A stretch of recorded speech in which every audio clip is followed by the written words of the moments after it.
Hello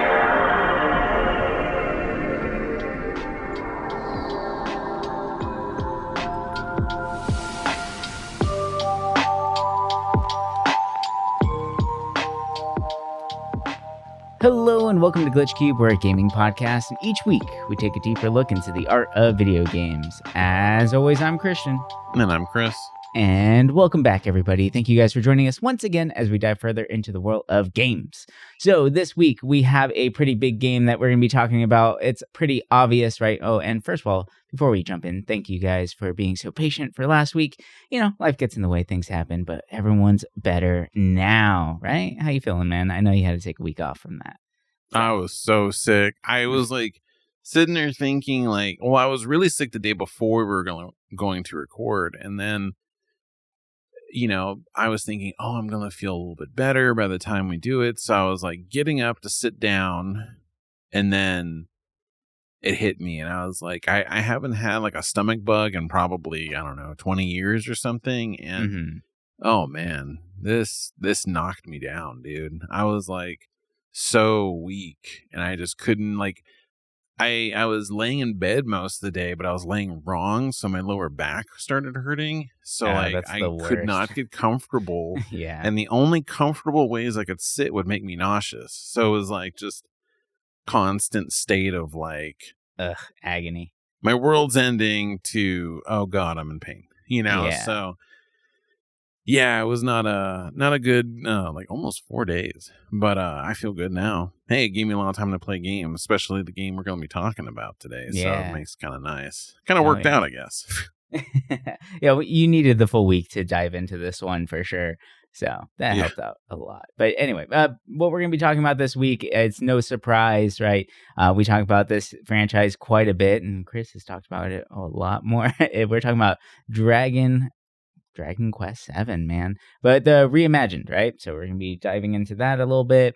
I checked out the demo. Chris played the full game. And then I've been diving into some of the more original versions, right? This game has been remade now twice. So there's 3 different versions of this game out there. And they're all pretty interesting and very different in their own unique ways. So yeah, it's going to be a pretty fun one to dive into. But I think maybe let's start with just like the initial thoughts, right? Like you are the one who has the most hours in this. I'm very curious to hear what your initial thoughts are on the Reimagined version. Yeah, so I was very excited for this game, very hyped up, and because of, you know, getting sick and everything, I was kind of sitting there thinking like, I really want to play it, and I don't normally buy digital versions to play it early, so could be a reason why I have beaten this game a little bit faster than seemingly I see people online. So I did get the 2 days early access to it, and I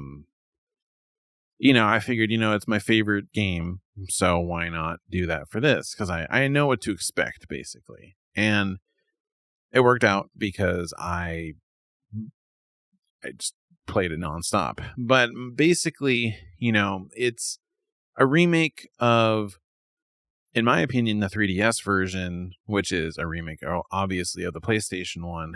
But most of the stuff that's new, or a lot of stuff in this, is pulled from the 3DS version. And I've played all of them. I've played the PlayStation version twice. I've played the 3DS version once, and then I played this. And a little backstory, I know I've mentioned this many times before. Dragon Warrior 7 is one of my favorite games just in general of all time. It's funny because I feel like most of my life, I never really met anyone that really liked this game that much. Everyone always said, like, this game is kind of one of the worst Dragon Warrior games. So yeah, it's known as the black sheep of the group. And it's funny, and I'll get back to this later, is that apparently a lot of people are coming out of nowhere saying they love this game, but I'll get into that later when we talk about some of the changes. But the 3DS version, when I played it, I was like a little bit like, about the graphics, because I love the old school look in the original game. And the 3DS one, I was like, this isn't too bad. I kind of liked it. And I ended up really loving the 3DS version to where I was like, you know what? This is the definitive version. Mm-hmm. It had cleaned the intro up. It had done everything kind of needed, and it just looked great. And so when they did this reimagined, I was like, oh man, this is going to be kind of cool. Like, I love the diorama look. To Mm-hmm. me, I love when games do that. I love when Fantasian did it. This game, beautiful. You know, I don't care that people are saying it looks like a Pixar movie with the way the characters look. I like the way they look.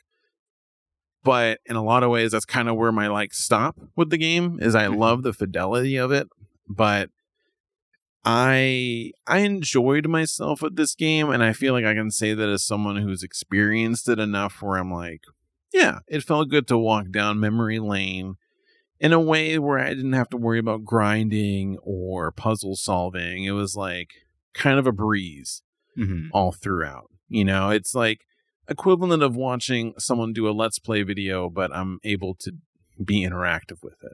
Right. And this game, in a lot of ways, you know, in the beginning, I was like, well, I kind of want to just like live the story, but not really have to like play it. So I was like, oh, I'll play it kind of like on easy at first. And then it was just too easy. And I'm like, okay, I'm going to just play how normal settings are. And even then it felt very easy, but I was like, you know what? I don't want to spend another 100 hours in this game when I've already done that before. And I can already tell that there's some changes made that I did not like too much, but I still, you know, I tuckered on and I beat it. And basically, I finished one of the post-game dungeons and I started working on the second one. And that's kind of where I'm at now. But overall takeaway, you know, before we dive into kind of the nitty gritty of how am I actually feeling about this, is that if you're new to the franchise and you don't have the option of emulating the original or the 3DS version of any kind, then I would say, yes, play this, because at least you get to experience a game that I think is worth experiencing. I am a fan of the vignette kind of storytelling where it's each island has a different story that kind of connects. I think this reimagined version doesn't really do a good job with connecting these islands too much in a way that the previous two versions did.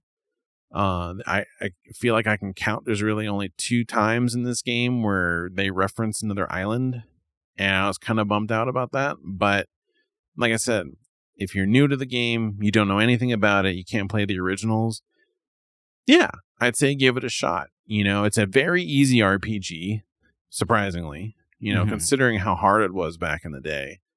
This is a very easy jumping on point. I don't know if I would say this would be a good, like, casual, like, you know, if you're new to RPGs in general, a good game to play. But I think, like, if you're on the maybe newer side of the genre, I would say this would be a good recommendation because it is very handholdy. It's very friendly. Even if you have objective markers turned off, it's pretty easy to find out where you're going. And the game has been so streamlined that you can't really mess up where you have to go next. Mm-hmm. And for better or for worse.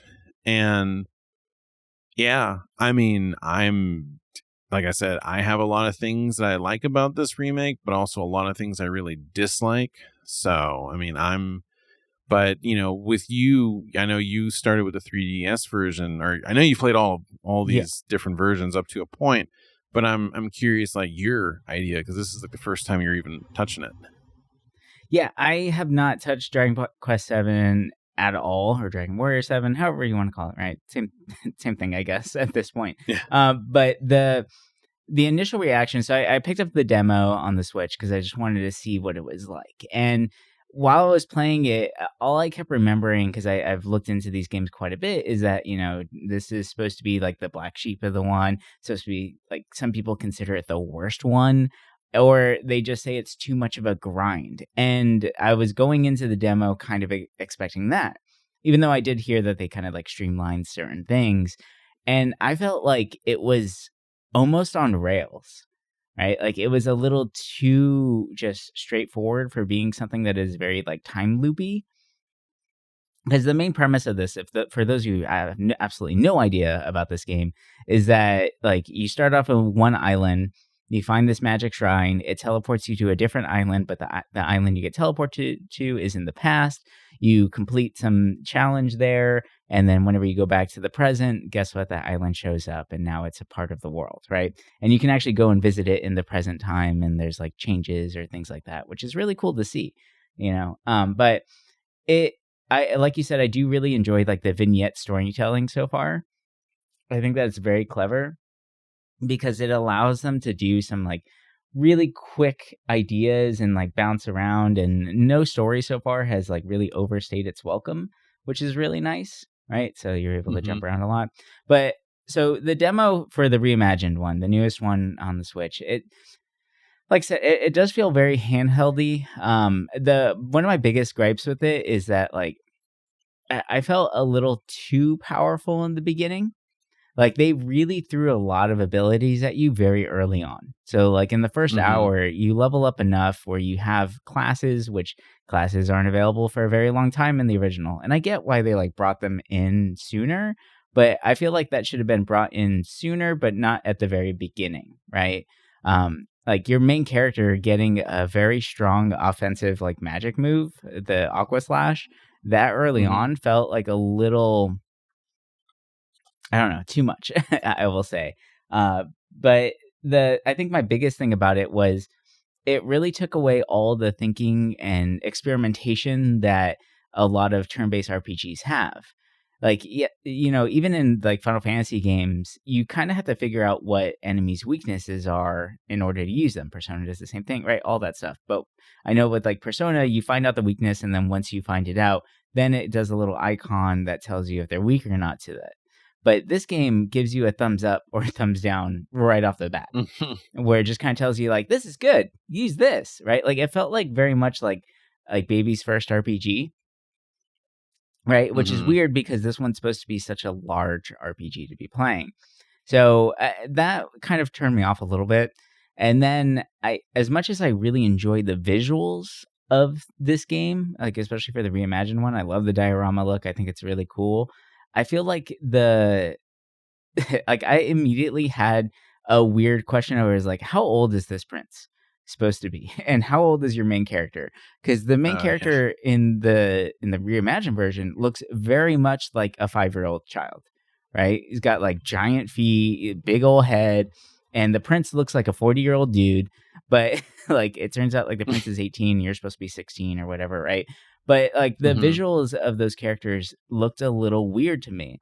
And then I looked at them from the DS standpoint, or the 3DS version, and I actually really enjoy the visuals there. Like the main character doesn't look quite as dopey to say than he Yeah. does in the reimagined version.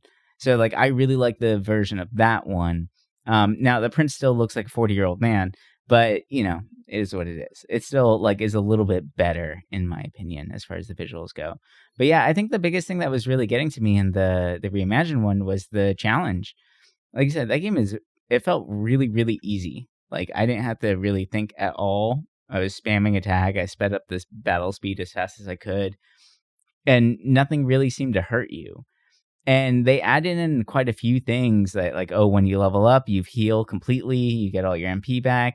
And so, like, you never really feel like you're at that much of a risk. So, after I played the demo of the reimagined one, I was like, you know what, let me go and check this stuff out. So, I went down the line. I played the up to the same point on the 3DS one, and I was like, oh, I really like this. Like, the 3DS one immediately clicked with me. I was like, this is so much better of an experience. And then I played the PlayStation one, and I was like, "Oh my god, this one's actually really good too." Like, it's funny. I left the PlayStation one and the 3D one, the 3DS version, really enjoying my time up until the same point as what the demo gives you for Reimagined, way more than the newest version.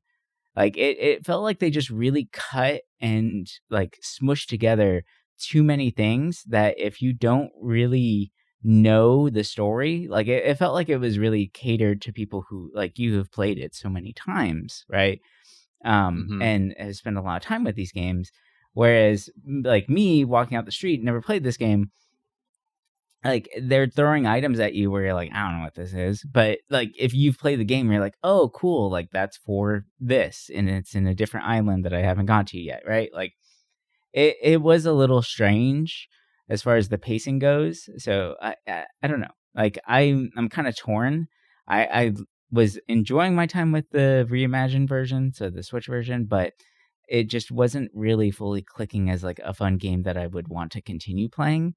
And the PlayStation 1 version seems really fun, but I can tell you can feel the age, and like the 3DS version just feels just right. Like I think they did a fantastic job with that version of it, and I'm really enjoying it, and I'm probably going to continue playing that one. I don't think I'll play either the other ones, but yeah, it's kind of it's interesting.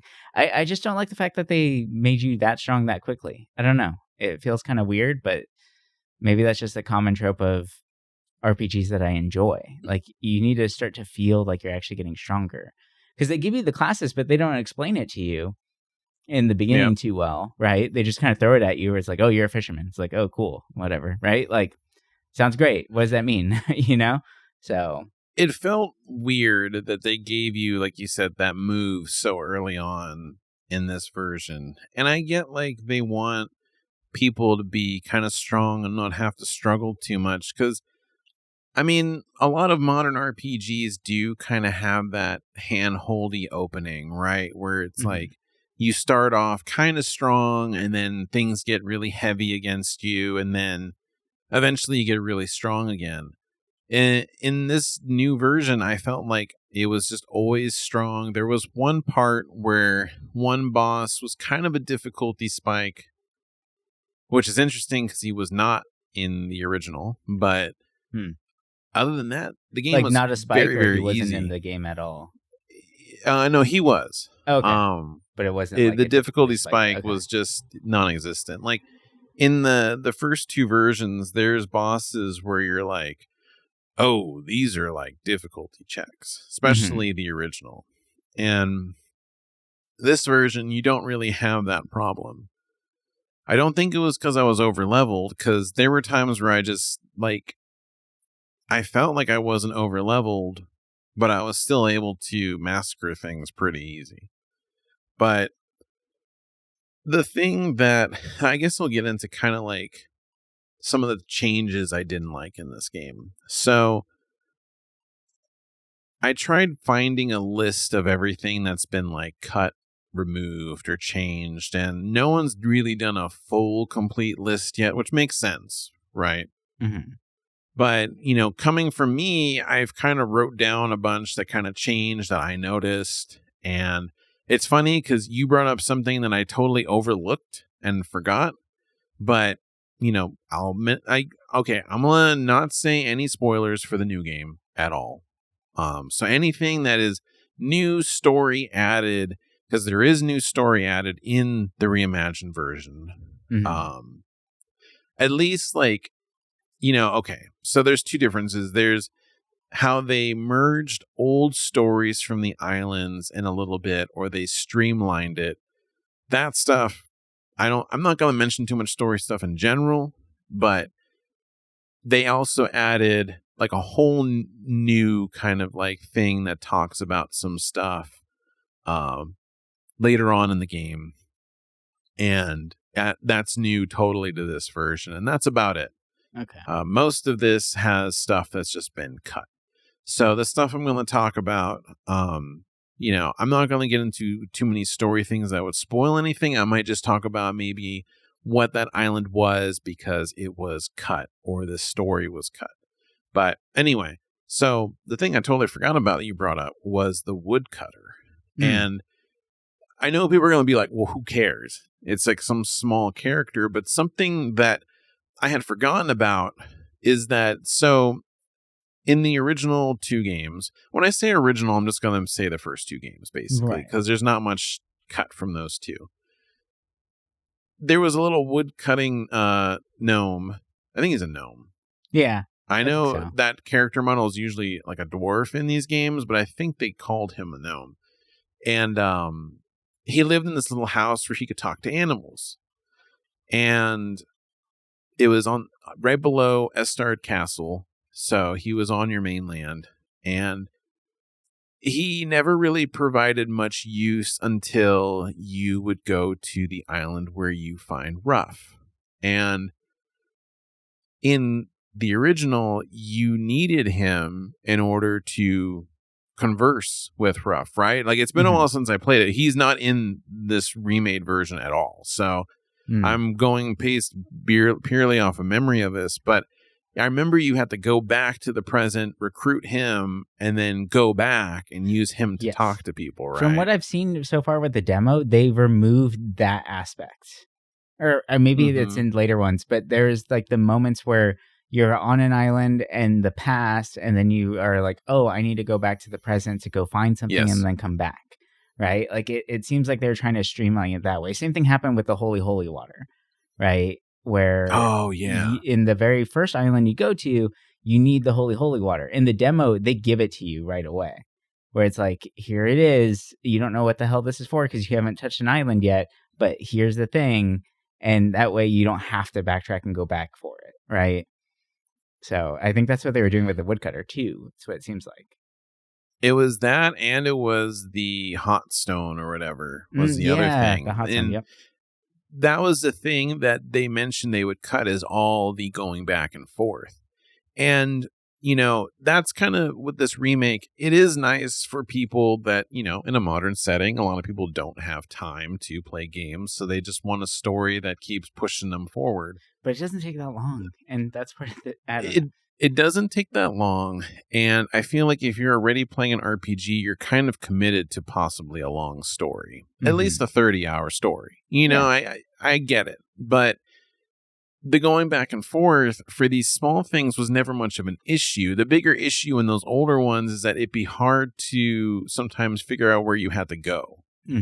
But other than that, it's weird because when you would go back and forth, it would create this sense of exploration. Like, you had to see everything the developers made, or, you know, they carved you on a path, kind of like, okay, you have to go back to the present to find this item. And then it makes you kind of explore a whole new area or talk to people NPCs you wouldn't talk to normally. Well, and it connects it all. I think that was the big thing. Yeah. Yeah, because there'd be times in this remake where it's like, oh yeah, I remember you had to go here for this situation, and then now you don't really have to engage with that at all. And it was just kind of weird. And, you know, a big thing that they mentioned was they cut these 3 stories or these islands because they said it doesn't matter in the main plot. And I mean, it's true. I mean, a lot of these islands don't really mention much that would connect all of it until later on. I feel like the later islands kind of have more connection to the game as a whole, but the 3 islands cut. So in the originals, basically you had one island, which is in this new game, Regenstein. I think that's how you say it. It's a town that, you know, people turn to stone, blah, blah, blah. And in the present, you would create a town. Now, in the original PlayStation, you would recruit people from random towns, and they would join there, and it was kind of an ordeal because you could create the town that you always wanted. Like, there was 4 end game total towns that you could make, and which were really cool. A pain in the ass, but cool. The 3DS version, they made it so I think it just always ends up becoming the same town at the end, but it has everything anyway.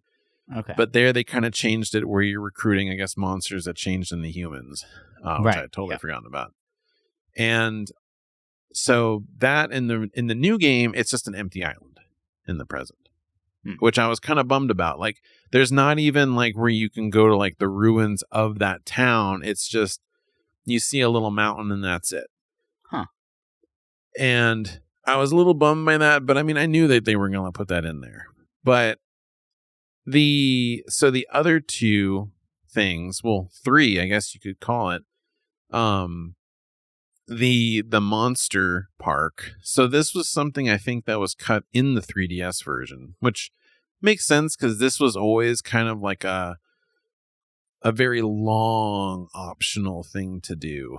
But there's an island that you would go to, and I was kind of like, because when you mentioned that you were playing the 3DS version, I was like, I'm going to look into the islands in the 3DS one, and I want to see if there's this one island in it that was cut in this one that has a connection to one of them. But now I'm looking at it, I'm like, I don't know if it was in the 3DS version. Was it? I don't think so. But so you could in the present on this island, you could recruit monsters, Pokemon style, kind of, right? So you would get into a fight, you throw meat at them, and after you beat them in a battle, they might join you. And you send them to this monster park. And basically, God, there must have been 20 different like screens you could visit of every different biome in the game.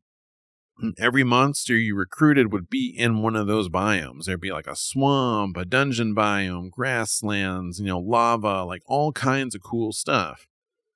And the original part of that town, so in the past, there's a town that you get to in all the other games, right? So the 3DS version and the well, I guess the 3DS version doesn't have that island now that I'm looking at it, but in the original game, there was an island that you get to that interacts with a priest. Actually, yeah, this is in the other versions. And that priest ends up also coming to this island where the monster park was. And so like it kind of had this like weird connection to that other island in some way because of this character, which was really interesting. It was different. Like that's what I loved about the PlayStation version, because it kind of had this like, and the 3DS version has it too in a lot of ways, where the islands do connect because characters interact with the different islands. Like you'll see in the past characters from one island end up showing up on another, and I was like, oh wow, they're all interconnected, because I don't know, they just kind of are. Like it's cool. And that island with the monster park, like it was the story wasn't that crazy. It was just, monsters attacking because there's an item that they want and blah, blah, blah. Nothing really too crazy. It's a big island though. And then one of the islands that I actually really loved that I was really bummed was cut in this. It is in the 3DS version, so I'm excited to hear what you think about it. I think it's El Ciclo. And basically the gimmick of that, the reason why they cut it was it's called the Excellence Grading Organization. Okay. And basically they have these like talent shows where it's like you can get graded on who has the highest strength, intelligence, and charm. And there's like a listing that gets updated every time I think you rest. And if your character has the highest of that stat, you get items.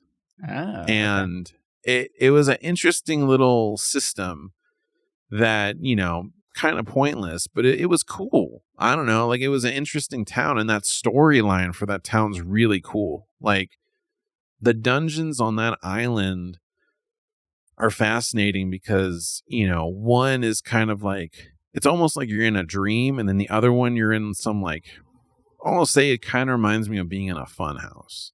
And it was just a visual treat. And I was really bummed that it wasn't in this game, because I think like you could have done something with that story. And so the reason why I say this is because in the remake, there's an island you get to that also faces kind of like a stone, rain kind of situation. And there's a second part that you interact with that island pretty much right away in the reimagined version. In the original versions, you would experience that moment way later in the game after El Ciclo, because, those islands would connect, basically. And so there's kind of this like marriage of the islands and characters would interact because, you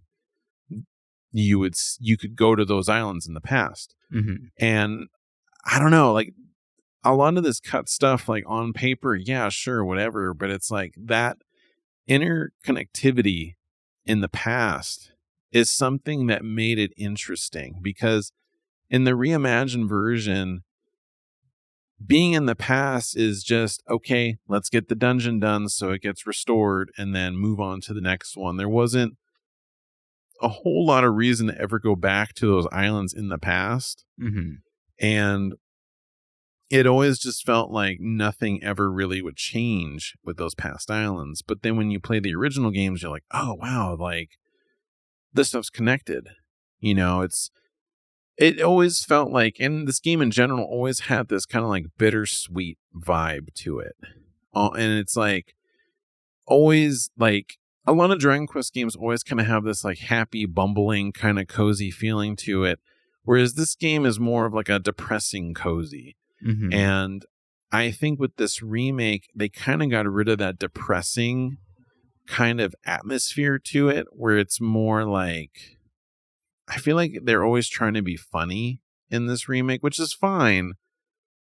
But something I loved about 7 was that it was just so different from other Dragon Warrior and Quest games that had its own personality for that. It was its own kind of like grumpy, sad game full of sad stories. And it felt more real too, or it feels more real in that aspect as well. Whenever the stories are a little bit more dark, a little bit more real, you know, like the people, you touch one of the statues in like the land where everyone turned to stone, and they literally crumble when you touch them, and you just have that moment of like, oh God, I just killed somebody, you know, like it's scary. It's a real adventure, right? Like, and I don't know. I from what I'm hearing, I'm not a fan of like the lack of connectivity between the islands that they ended up taking away from. Because I think the doubling back and everything is really what made it feel like everything is connected, right? Or like having to go, or just it makes you want to go and see that land in the present, see what's changed, what's different, what's new, right? Like, did they prevail? Are they still around? You know, like, I don't know. There's something special about that. Yeah, and it's like the creator came out and said like these changes were approved by him to kind of streamline everything, but I think it's kind of an oversight, because it's like the way some of these things connect. Like, I totally forgot about that woodcutter when you brought it up. That's what made me start thinking about all this other stuff. For him, like, this stuff is minor, but it added character to this game, and the going back and forth and finding what you needed to do, it created its own identity. And I think that's something I really loved about that game. And it's interesting because now that this game's out, you're seeing all these people saying like, oh, the original's better, don't play this, like blah blah blah. And I'm just like, where were all you people years ago when I was saying I love this game? Yeah. And you were all like, oh, 7's one of the worst. And it's like, okay, like, where were you guys? You know, Right. like, to me, like, 7 is a really good game. And I still think this game, this reimagined version, is able to kind of tell that story in a fun way. It's just, it doesn't, it's charming in a different way. Mm-hmm. I've seen people say it lacks soul, which I don't think I agree with that. But it's something that it's missing, and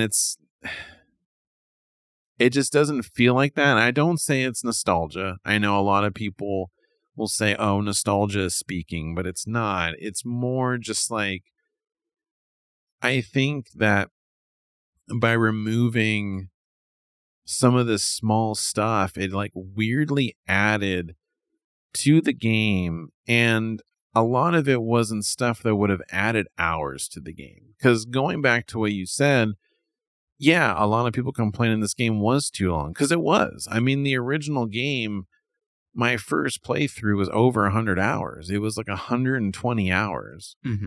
And then the second time I played it, it was 100 hours, you know? So it was like basically every island would take maybe 3 to 4 hours. And now in this Reimagined, it's like maybe 2 hours at most. Like, when I look at my playtime, it's kind of like as if I was able to get through every island basically within 2 hours or so. Mm-hmm. And it's nice having a game that doesn't waste your time, but I feel like 7 in a lot of ways, especially the 3DS version, it cut just enough to be friendly with your time. Right. And that's why, like, I always say, like, if you're going to play this game, play the 3DS version. Plus, the one thing I love about it is that the vocation system in the 3DS, I know you haven't gotten to it yet, but the one thing I do love about it is that you change your outfit for your character with the different vocations. Oh, that's cool. Which is different from the original PlayStation. The one thing, this is one thing I never see anyone talk about this game, but I want to bring it up in case, anybody wants to know. So there is a big change with the classes in this game. And I'm not talking about the Monster Heart system because I think what they did now with this is just fine, because being able to change into a monster is cool in the original game, but like it was like a whole extra 40 classes or something just to become a monster. Like it was just weird. But in the original game, when you mastered a class, you got to keep all those skills forever. Mm-hmm. So when you changed a class, you could keep those skills. The 3DS version has it where as you master a class, there's certain skills from that class that you permanently unlock. So you don't get to keep all of the skills when you change, but you get to keep pretty much the most important ones. So like the specifics for that one, maybe. Yeah, so like if you were playing, like if you're a priest, you would keep like heal and heal more and, the necessary stuff. And then in this Reimagined version, when you change a class, you just lose that. Oh. Granted, you get to have 2 classes at a time after a certain point in Reimagined, but to me, I don't like that. I mean, granted, at the end of the game, you can just have 2 really strong classes and have most of the skills you need. Mm-hmm.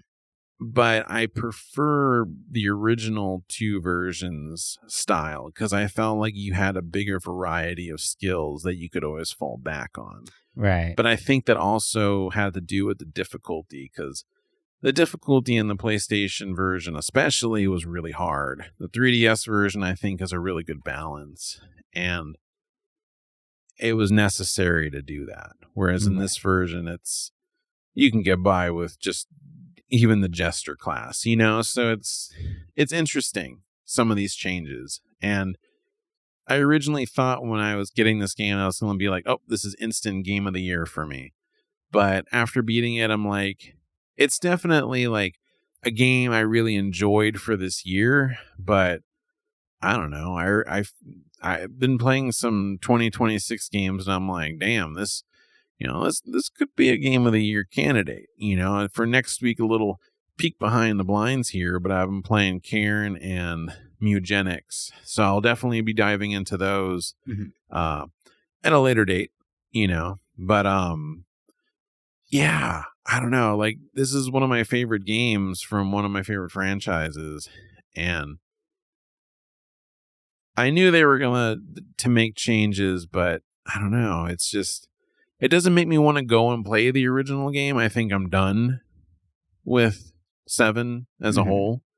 But I'm excited to kind of live through how you play it and hear about it. Because, I don't know, I think the game is very interesting. And the islands that, when you get to them that weren't in this version, are kind of fun to hear about the reactions to.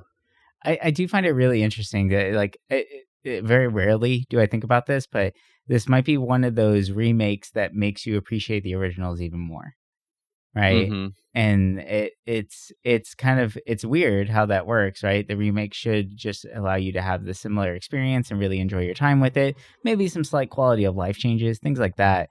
But like, this really sounds like a remake that makes you go, huh, I did really enjoy my time with Dragon Quest VII, the originals, not this one, right? Like, it's It is very interesting to see that, or maybe it's a way to get people to dive into the other ones that may be like to spend a little bit more time in those worlds. Because my biggest takeaway so far is that like it is a very weird to have a game that is so heavily baked into the idea of exploration. You're island hopping, right? Like you're going from place to place. You're getting all of these different stories from all these different groups of people, and to kind of strip away that connectivity between them and strip away that exploration in this remake to make it a little bit more streamlined for people feels weird. So I don't know. Mm-hmm. I'm very excited to play through the 3DS version and just kind of see what happens. I'll give you guys updates throughout, but of course I'm going to continue playing other games too. Don't worry. But I am really enjoying my time with the 3DS one. So I'll probably spend a good amount of time with that one. I'm just really excited to get into class system so I can see what that changes and everything like that. So, because I love a good class system. I mean, Final Fantasy V, hell yeah. It's one of my favorites. So we'll see what happens. But yeah, no, I'm excited. Regardless, Reimagined is still a really good game, right? Like, despite all of the little weird things and the hand-holdiness, it still is really fun. It looks fantastic, right? Like, visually, everything like that. But yeah, no, it is a interesting choices that they made for some of the changes there. But anyway, I think that's going to do it for us this week. Hope you guys have enjoyed this little conversation here into Dragon Quest 7 or Dragon Warrior 7 if you're a purist. But we'll talk to you guys next week with some more games and all that good stuff. But until then, bye for now.